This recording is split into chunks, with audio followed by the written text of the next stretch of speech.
Here we are, ladies and gentlemen, already well into the month of March. Thank you so much for joining us on this Thursday worldwide broadcast. I guess that makes it the 19th already. First off, we've got a report from Rex Jones on the dangers of sugar and beyond, my 12-year-old son. And then we're going to come back and launch into all of the news and information. The Fed opens the door wider for rate hike, but downgrades economic outlook. DHS releases another 30,000 criminal aliens onto the streets. U.S. likely to keep troops, especially indefinitely in Afghanistan. We knew that was coming. Obama calls for mandatory voting. Is ISIS building a drone army? Breastfeeding pays. L.A. Times shows a study we already told you about a long time ago. Ammo ban is in trouble again. All this and more straight ahead, but here is Rex Jones's report. Hi, I'm Rex Jones, and today I'm here to talk about sugar. There are three main types of sugar. Type 1 would be natural sugar, which is kind of good for you and is found in most plant and animal byproducts such as apples or honey. Type 2, however, is not that good for you and can be found in grocery stores or on your table. However, type 3, high fructose corn syrup, is so bad it belongs in a trash can. It's very toxic to humans and is linked to diabetes and obesity. I'm at South by Southwest, standing in front of a McDonald's landfill where they're issuing out free food to the mind-controlled populace here. Despite the numerous sugar giants out there, the American people are waking up and realizing that hidden sugar is a lie. What you see behind me right now is an example of how we are fighting back against the food tyranny. The hilariously funny Donald McDonald character behind us is an example of how we can use humor to fight back against the global tyranny. Let's face it, there's a reason McDonald's is losing money every month. People are waking up and they're realizing they don't want to eat the garbage anymore. This is how we use their own propaganda against them. This is how we flip the message to make sure people are informed and make the right healthy choices. Let's go find out more on the hidden menace of sugar. Studies show that Oreos, a highly sugar-laden product, are no less addictive than cocaine and morphine. Even though we associate significant health hazards with taking drugs like cocaine and morphine, high-fat and high-sugar foods may represent even more of a danger because of their accessibility and their affordability. According to the U.S. Department of Agriculture, Americans consume an average of 156 pounds of sugar a year. Only about 29 pounds of it comes from traditional sugar, according to the Sugar Association. The rest comes from food. Now we're about to walk out the door and go to the grocery store, where we will learn how much hidden sugar is behind the label that you don't see in foods you would never suspect.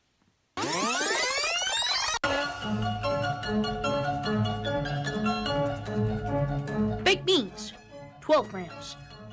Ketchup, 4 grams. Pasta sauce, 6 grams. Salad dressing, 10 grams. Barbecue sauce, 16 grams. Peaches, 11 grams. Tea, 17 grams. Healthy cereal, 9 grams. Coleslaw, 13 grams. Even though most of these amounts may look small and insignificant, they're all based on serving size. When was the last time you only had 3 chips in a sitting, or 1 squirt of ketchup on your burger? Now that you see all the hidden sugar in these foods you would never suspect some high fructose corn syrup or dextrose to be in, it makes you wonder, how much sugar do we really consume, and where else is it hidden in our lives? Despite relentless PR being perpetrated against them, and the so-called mighty food giants behind me trying to influence their point of view, the American people are fighting back and realizing that hidden sugar and high fructose corn syrup are a lie. All right, folks, I'm proud of that report. He pretty much edited that with Buckley's help, came up with the whole thing and shot it. That's about 95% Rex Jones. Very proud of him. Ladies and gentlemen, we're live, broadcasting worldwide on this live Thursday, the 19th day of March, 2015 global transmission. We have a amazing researcher and documentary filmmaker joining us, the maker of Doctored, the film the American Medical Association does not want you to see. joining us coming up in the third hour today, and we'll play some clips of the film as well and talk about it. In the meantime, let me just be as calm as I can, try to just give you some of the news we're going to be breaking down as best I can today. The Fed opens the door wider for rate hike, but downgrades economic outlook. We've been telling you that they're, by design, trying to implode the economy. Swedish central bank cuts key rate further below zero. That is the race to the bottom. Bailout is back. Fannie and Freddie likely need additional Treasury investment after derivatives losses. We're going to tie all of this together. 10 charts which show we are much worse off than just before the last economic crisis. I'm going to go over these charts and do an economic breakdown at the bottom of the hour in about 23, 24 minutes. Look at this stack of news. DHS released another 30,000 criminal aliens onto the streets in just the last month. And that dovetails with this article out of Scripps Howard News Service. And I see these stories every day, sometimes a couple times a day. Tuberculosis infects 27 at Kansas City area high school.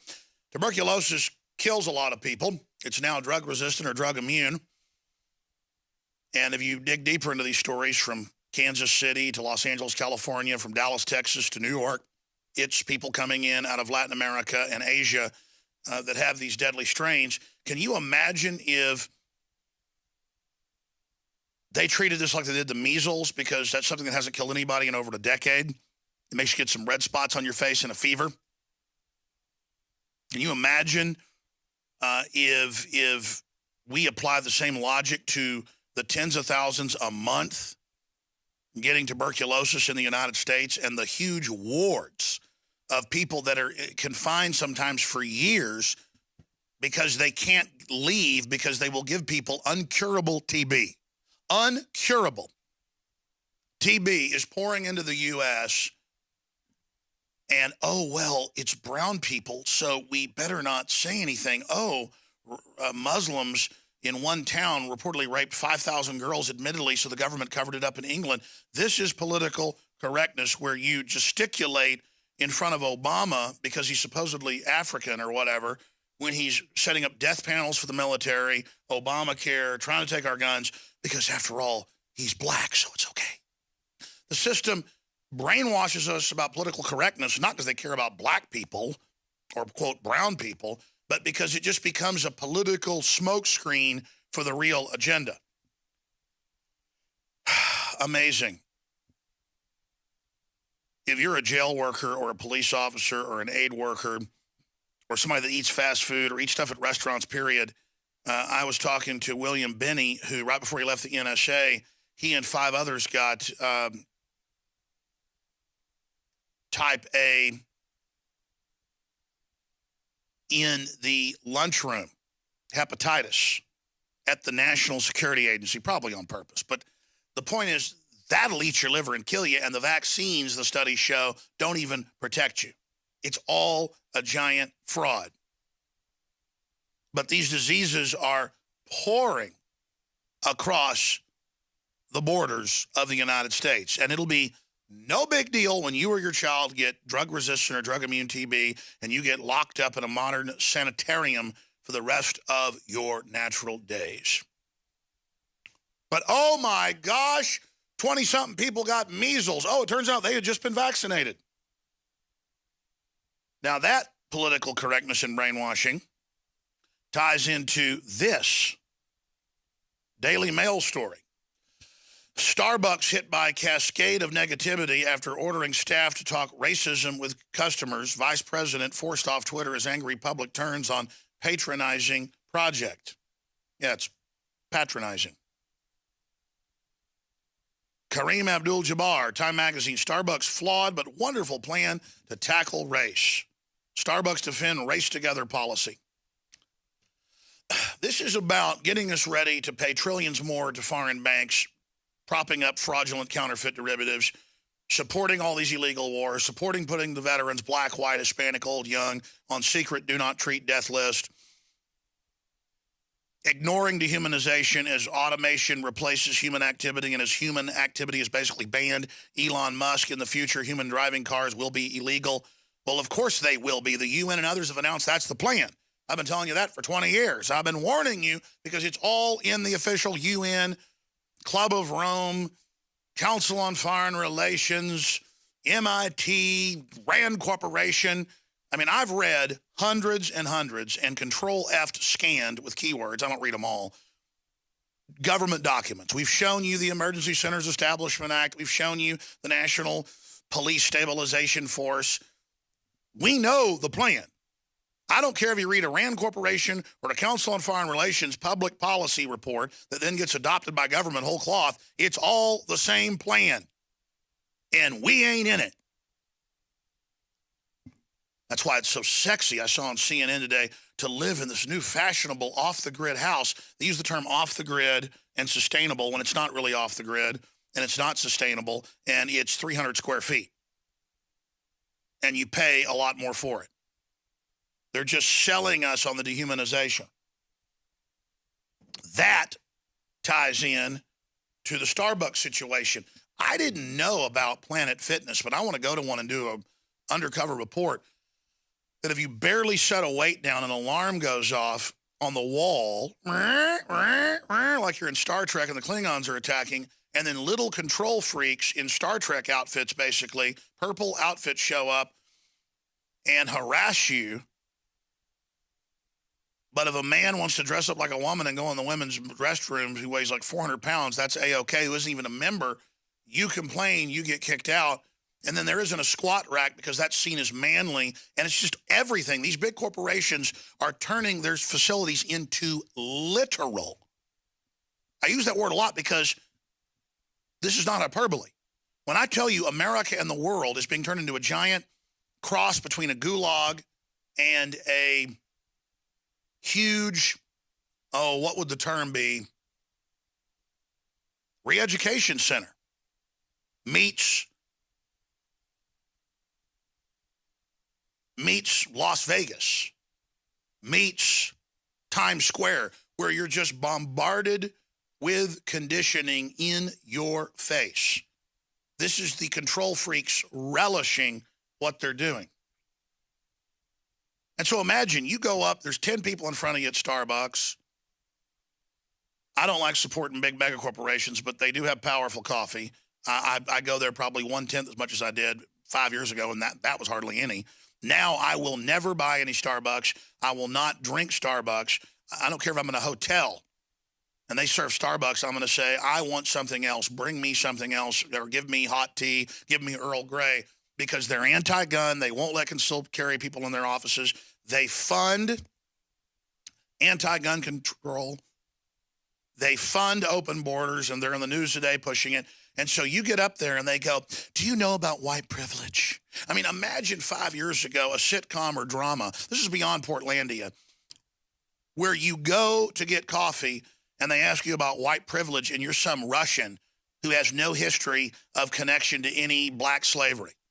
By the way, most immigrants came to this country after 1900 who were white and had no history. 2% of Southerners owned slaves. You can go to a pretty good size auditorium of people and have trouble finding somebody who had ancestors who were involved in slavery. You go to the right town in Texas or Alabama or Tennessee, you might be able to find some folks. But I mean, so what? If my dad was a murderer, it isn't my fault. What about great-great-great-great-granddaddy? I mean, this is crazy. But again, we're being totally gang raped by the globalists. They want us at each other's throat. And I mean, I don't even watch mainstream television a lot, but every time I'm in a restaurant or turn it on, it's race. They set up political correctness, sounding legitimate, to help people get a good place in life, to end division with the ideas of Martin Luther King and common sense. And then they totally doubled back and are using it now that the studies are out and the actuaries are out and the demographics are out today. America is now officially more than half, quote, brown. The world is only about 7% white. And that's using demographic numbers that are mixed. we're probably talking 5% of the world is white. In countries that are 95% African or 80+%, Mesoamerican or whatever, they will call the minorities whites the majority and the oppressors. And it's all just a way to corner any middle classes or any highly industrialized area to manipulate them. They tell the Japanese they're racist if they don't accept unlimited immigrants and give up their culture. Well, you're racist against South Koreans and Chinese because you invaded them. Well, China invaded Japan. South Korea, they all have wars with each other. Vietnam's basically been at war with China for 6 months. Does that mean that, China's got to give Vietnam something free? They just play this mindless guilt game all day. But I do want to send my reporters in with hidden cameras to Starbucks today. Let's do it. That's a good story for South by Southwest downtown. And go in and go, oh my gosh, yes, I'm so evil, I'm white. What can I do to be better? I mean, Starbucks doesn't go, do you know 52% of blacks are exterminated before they're born? Did you know that for blacks, fluoride is twice as bad for them on the cancer rates and diabetes? Here's a Harvard study. That's why we filter our water. No, they don't do that. It's all to get us fighting.